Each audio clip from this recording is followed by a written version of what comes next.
ஓம் நமச்சிவாய. ஆன்மீக அன்பர்களுக்கு வணக்கம். சோமவார விரதத்தை எப்படி இருக்க வேண்டும்? இதனால் என்ன பலன்கள் கிடைக்கும்? சோமவார விரதத்தை எத்தனை வாரங்கள் இருக்க வேண்டும்? அன்றைய தினம் என்ன மந்திரம் சொல்ல வேண்டும் என்பது உள்ளிட்ட விஷயங்களை இன்று நான் உங்களுடன் பகிர்ந்து கொள்கிறேன். சிவபெருமானுக்குரிய விரதங்களில் சோமவார விரதம் மிக சிறப்புடையதாக. இவ்விரதத்தை பெரும்பாலானோர் கார்த்திகை மாத திங்கட்கிழமைகள் மட்டுமே கடைபிடிக்கின்றார்கள். ஆனால் இவ்விரதத்தை எல்லா திங்கட்கிழமையிலும் நாம் கடைபிடிக்கலாம்.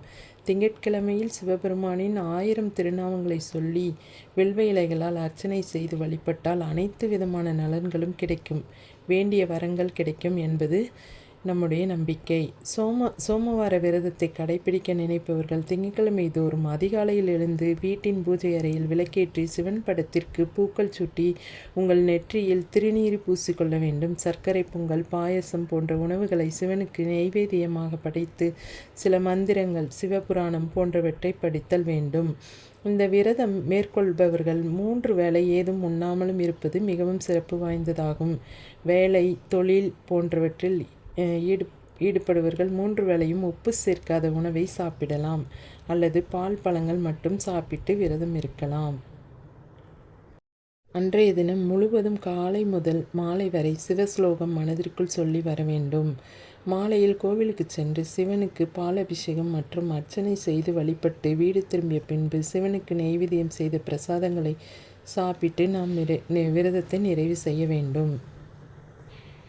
தொடர்ந்து 16 திங்கட்கிழமைகள் விரதம் மேற்கொள்ள முடியாதவர்கள் விரதம் மேற்கொள்ளாத திங்கட்கிழமைக்கு அடுத்து வரும் திங்கட்கிழமைகளில் சிவனை வழிபட்டு விரதத்தை தொடரலாம்.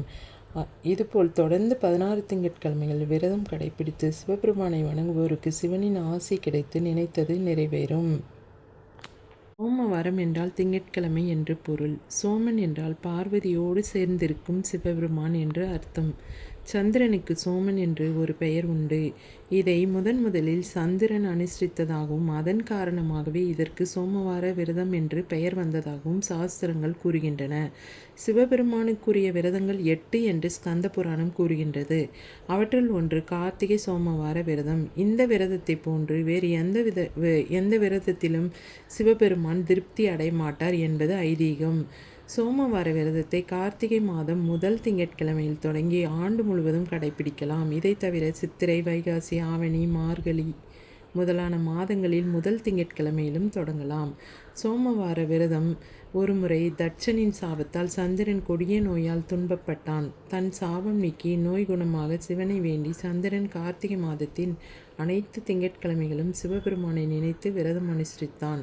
அவனது விரதத்திற்கு மகிழ்ந்த சிவபெருமான் அவனுக்கு தட்சனின் சாபத்திலிருந்து விமோசனம் அளித்தார். சிவபெருமானின் அருளால் நோய் நீங்க பெற்றதுடன் நவகிரகங்களில் ஒருவரானவர் சந்திரர் பெயரால் தோன்றியது சோமவாரம் திங்கட்கிழமை. மற்றும் சந்திரன் சோமவார விரதத்தின் மகிமையால் எப்பெருமானின் ஜடாமுடியில் இளம்பிறையாக அமரும் பாக்கியத்தை பெற்றார்.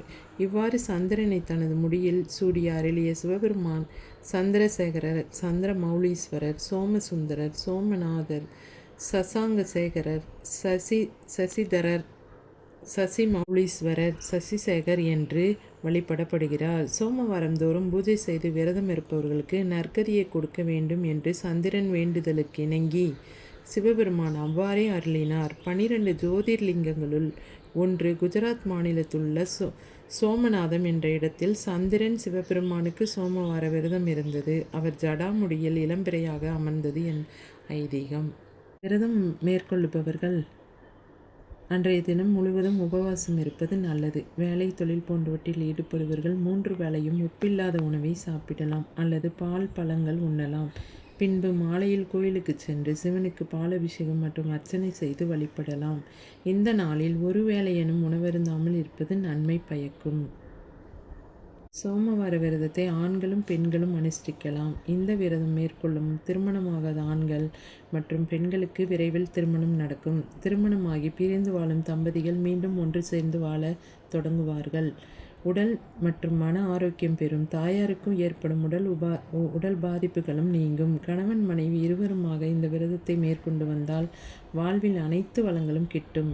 அன்றைய தினம் முழுவதும் ஓம் நமச்சிவாய என்ற மந்திரத்தை இடைவிடாது மனதிற்குள் உச்சரித்து கொண்டே இருந்தால் வாழ்வில் அனைத்து நலங்களும் கிடைக்கும்.